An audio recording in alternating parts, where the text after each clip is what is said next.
Setelah G30S gagal, Letkol Untung seperti orang linglung. Begitulah yang terjadi pada awal Oktober tahun 1965.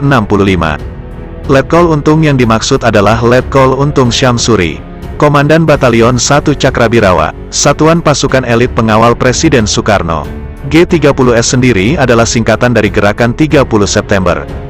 Sebuah gerakan sekelompok tentara yang saat itu dikomandani oleh Letkol Untung.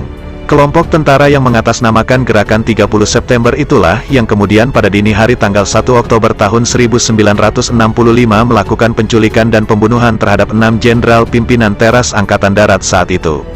Sejarah pun akhirnya mencatat, Gerakan 30 September tak berumur panjang.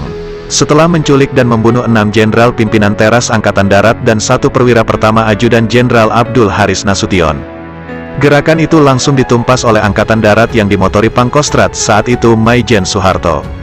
Penumpasan G30S itu sendiri dimulai dengan penyerbuan terhadap gedung RRI yang sebelumnya dikuasai kelompok Gerakan 30 September. Lalu, setelah itu pada pagi hari tanggal 2 Oktober tahun 1965, RPKAD menyerbu Pangkalan Halim Perdana Kusuma yang disinyalir jadi lokasi konsentrasi pasukan pendukung G30S. Saat RPKAD menyerbu Halim itulah, lalu terlihat kontak tembak dengan pasukan Batalion 454 Raider Diponegoro. Para pentolan G30S yang masih ada di sekitar Halim langsung memutuskan untuk melarikan diri, menyelamatkan diri masing-masing.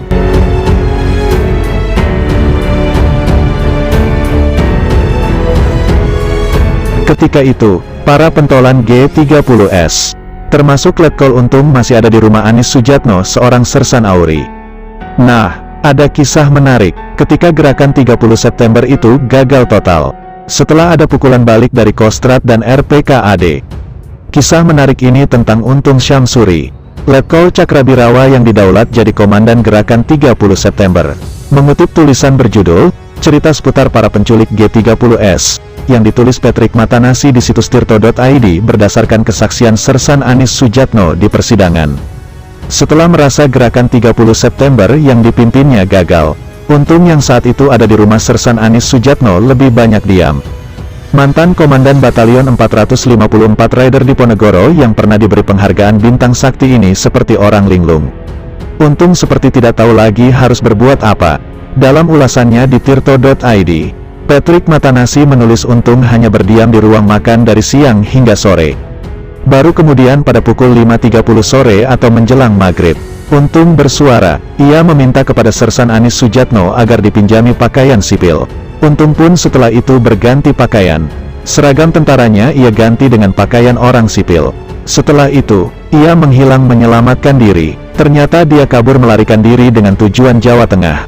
Tapi, di tengah jalan, saat di atas bis yang sedang melaju di daerah Tegal, Untung tertangkap. Awal mula ia tertangkap karena panik. Saat di atas bis, ada pemeriksaan dari tentara. Untung panik, lalu meloncat dari atas bis.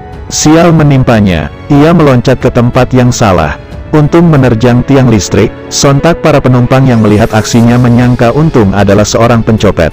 Maka, setelah menabrak tiang listrik, Untung dikeroyok massa hingga babak belur. Setelah itu Untung diringkus hansip, baru kemudian diserahkan ke satuan tentara. Di markas tentara itulah akhirnya diketahui, yang disangka pencopet itu ternyata Letkol Cakrabirawa yang paling dicari saat itu. Nasib Untung pun akhirnya berakhir tragis. Setelah dihadapkan ke mahkamah militer luar biasa, Untung divonis hukuman mati. Pada tahun 1966, hidup Untung berakhir di depan regu tembak yang mengeksekusinya. Untung dieksekusi mati di Cimahi, Jawa Barat.